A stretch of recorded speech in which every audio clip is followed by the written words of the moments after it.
Today on the BREW, we're visiting a family-owned and ecologically managed orchard overlooking Lake Champlain in Shoreham, Vermont. So stick with us as we take you through Vermont's brewers on the BREW.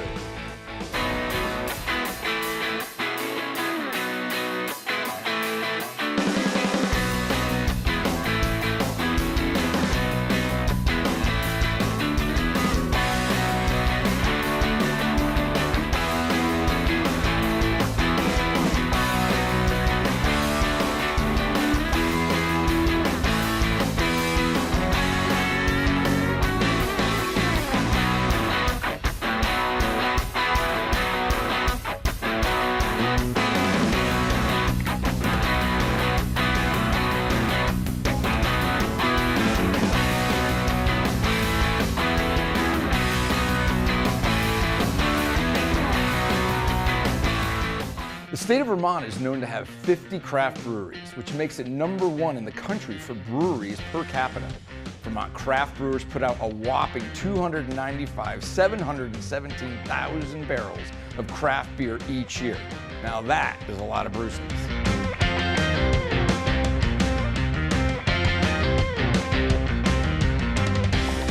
Today we head up north to the town of Shoreham, Vermont, where we'll be tasting some amazing ciders made at Champlain Orchards.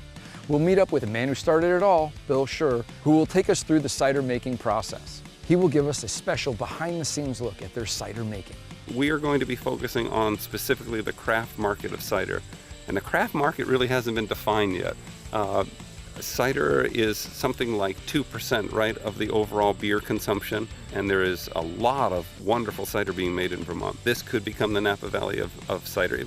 After that, head cider maker Jeren Stoneman gives us a tasting of some of their different ciders and even taste the source of their crisp cider, the apples. I call it grown-up cider, and it's a little more like our heirloom.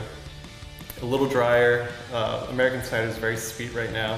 It requires all these crazy flavors. But apples, there's apple varietals out there that can shine just as well as grapes too. We're all about the fruit, the cider, the crisp taste of fall year-round on this episode of the BREW.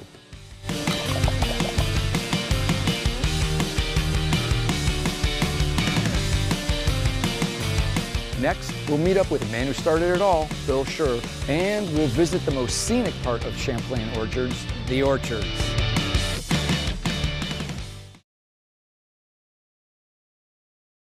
Today, we head up north to the town of Shoreham, Vermont, where we'll be tasting some amazing ciders made at Champlain Orchards.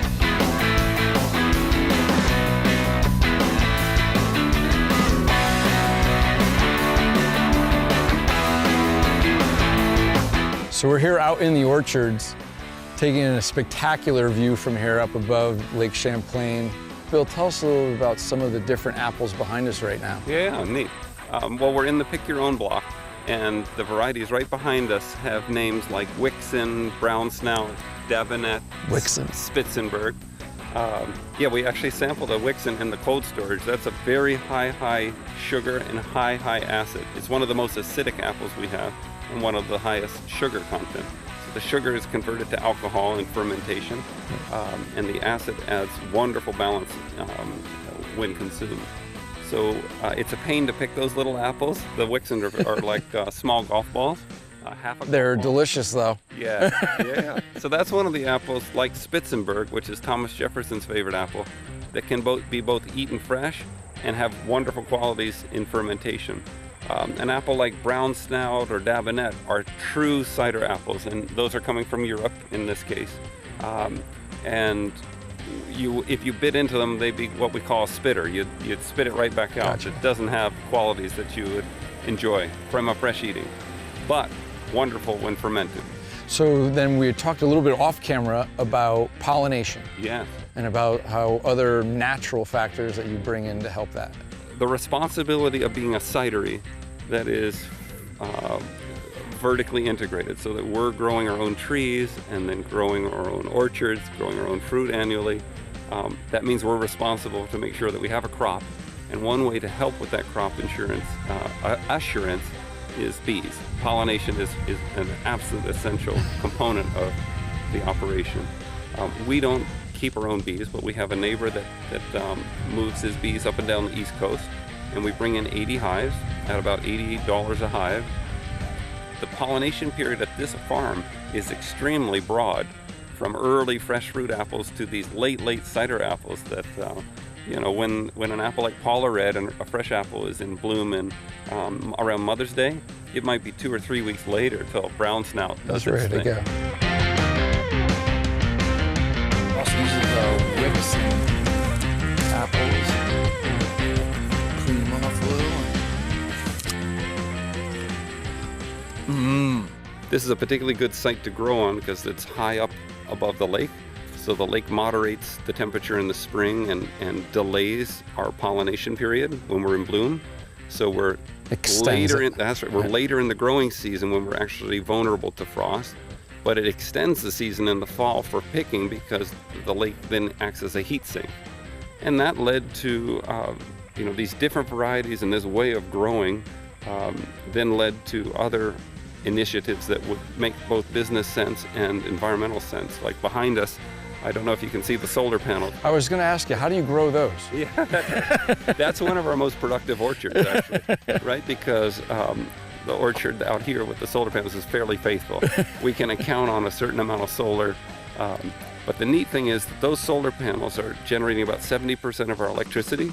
So the heat of the sun today is pumping electricity into the grid that we are then tapping back to run electric motors that power compressors that cool our apples year-round. So the heat of the sun is cooling our fruit, which we store year-round. The heat of the sun is cooling our fruit. It's crazy. What do you see for Champlain Orchards over the next 10 years? Yeah, we just moved into the hard cider world. So about 5 or 6 years ago, I had reached a threshold of how much fresh fruit we felt we could market locally.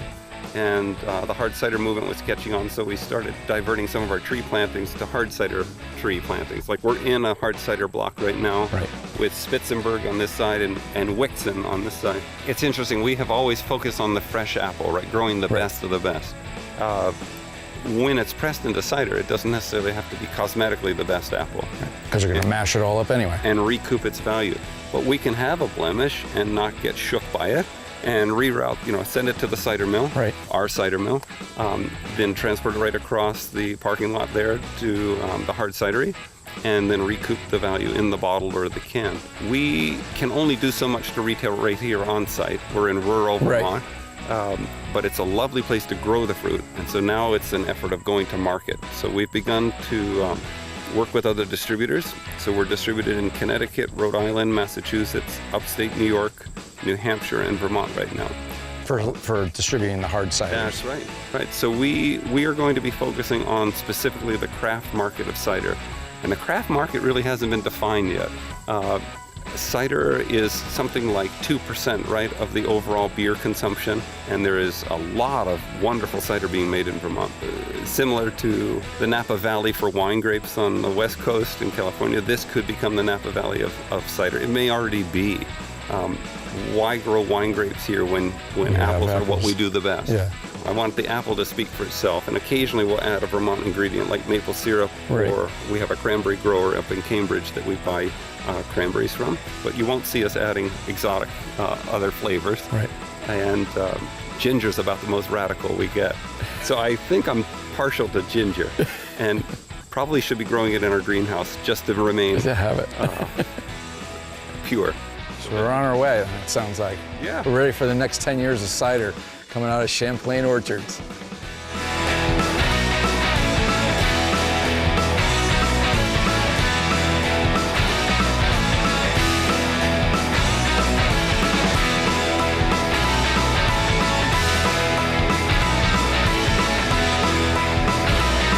Next, head cider maker Jaren gives us a tasting of some of their different ciders on this episode of the 80 Brew. Today on the 80 Brew, head cider maker Jaren gives us a tasting of some of their different ciders made at Champlain Orchards. We'll meet up with the man who started it all, Bill Suhr, who will take us through the cider making process. He will give us a special behind-the-scenes look at their cider making. So we're here today with the owner that makes it all happen here at Champlain Orchards, Bill Suhr. Yeah, thanks, Mark. So this space, we bring the sweet cider over by 6,000 gallon tankers from the production area next door, where the fruit is pressed. Fermentation happens when yeast is introduced. We're converting the sugars of the cider into alcohol, and we let things settle out, and then we transfer the finished goods to another tank. These smaller tanks are pressure tanks that we can carbonate, add CO2 to carbonate. Make bubbly cider, if you will. Yep, so we bottle directly off of these they're called bright tanks, into logs or half barrels for draft purposes, and pour directly into bottles. So as we're going through these processes of cidering, how do you decide which flavor will be made for that particular batch? Yeah, cool. So one thing that we hope to evolve to is having the apple really reflected in the cider. So as an orchard with 107 varieties of apples alone, but many peaches and plums, pears, both European and Asian, we have the raw goods to make many products that aren't necessarily tied back to concentrate of certain flavors, right? Okay. So you're not going to see us making a pineapple hard cider. That's just not Not in the program. Nor will you see us adding sugar pre-fermentation or post-fermentation. Now we do make a maple where we use Vermont maple syrup, not an inexpensive ingredient to be added, and we feel good about that though. So tell us a little bit about where the creative portion then comes in, how you have learned the process of adding these different types of skins. Yeah, and I would just say that's ever evolving. I'm addicted to planting trees, and the growth of the hard cider industry has allowed us to plant trees specifically to ferment and tailor to the end liquids that we would like to consume. When you say continuing to plant trees, how many trees are you planting a year? We plant on average 10,000 trees. Whoa! And part of that's renovating existing orchards, and part of it's expanding. And we produce about 4 million pounds of fruit annually, of apples specifically. Wow. Next, head cider maker Jaren gives us a tasting of some of their different ciders. So we're here at Champlain Orchards with head cider maker Jeren Stoneman. Jaren's on the scene with us to do a little tasting. Tell us a little bit more about some of the products we got going. Jaren, what do we got in the two glasses today? So we got our original, which is a blend of McIntosh and Empire apples primarily, plus or minus 5%, whatever's seasonal. And then we also have our ginger spice, which is ginger and cardamom and orange peel. Bill was talking about the big ginger push that you guys had around here the last month or so. Yes, it involves craziness of 120 pounds of ginger being jammed through a kitchen at-home juicer and then boiling down for like 2-3 days. It's just insane. So I'm going to want to taste that one then, you're telling me is what I'm doing right now. Sorry, that's so that'll be the most first, flavor-intensive that's the first thing that's Yeah. happening. So we're in the tasting room here, and this is located right next door to the retail store. Yes, so this is our new tasting slash tap room. Right now it's open this fall. So let's talk about these two guys right here in the bottles. So our cranberry is using local cranberries from the Vermont Cranberry Company. And we, instead of using cane sugar, we just add a dash of maple syrup just to counter the tartness of the cranberry. Nice. Let's talk about some of these other guys here in the can. The cranberry is primarily like that, this guy here, but instead of using Vermont cranberries, that's a limited quantity, so we do have to go outside down to Massachusetts for those. But it is New England based, Right. New England product. Our heirloom is a blend of American French and English cider apples. It's 90% heirloom varietals, just with a little bit of our base blend to round out the apple flavor. But that's the cool one. We force carbonate instead of natural carbonation in a bottle. What's forced carbonate? So forced carbonation is where you take CO2 and it bubbles up through the cider and you get your carbonation. Nice. Let's talk about some of these other guys here in the can. Okay, I briefly talked about our original. That's our good old workhorse standard cider. It's nice, easy drinking. Bill surely has talked all about the Mac Maple and our push for try and bring awareness to climate change. But this is our base blend, back sweetened with robust maple syrup. Nice. So let's get a quick taste in here, man. So I got the ginger going though. Is this bottled yet or no? Do you like ginger? I do. Okay, very good. much so. It is bottled. Yeah. I'm a dark and stormy guy.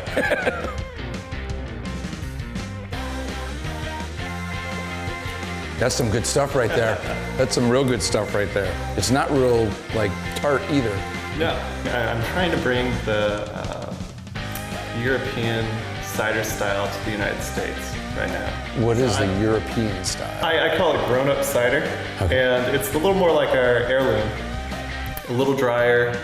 American cider is very sweet right now. It requires all these crazy flavors. But apples, there's apple varietals out there that can shine just as well as grapes do. So that could be something new on the horizon for Champlain Orchards that nobody else has at this point in time.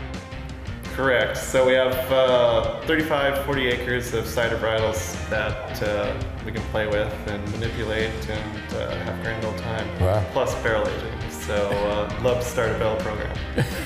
So here we go. We just heard about the new plans coming before Bill even knew about it, coming from the cider maker himself. All right, well, dude, I'm gonna finish this up. Cheers, man. Thanks, it was great meeting you. I'm gonna head on over into the retail store. I gotta go buy me some cider. So we've had the sweet, now let's get some sour. We're gonna roll from here down to Brattleboro, Vermont to the Hermit Thrush Brewery. They specialize in sour brews there. So stick with us here on the 80 Brew.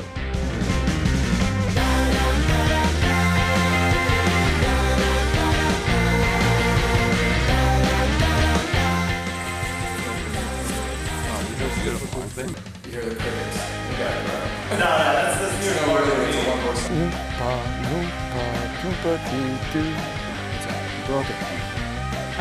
Again? Go ahead.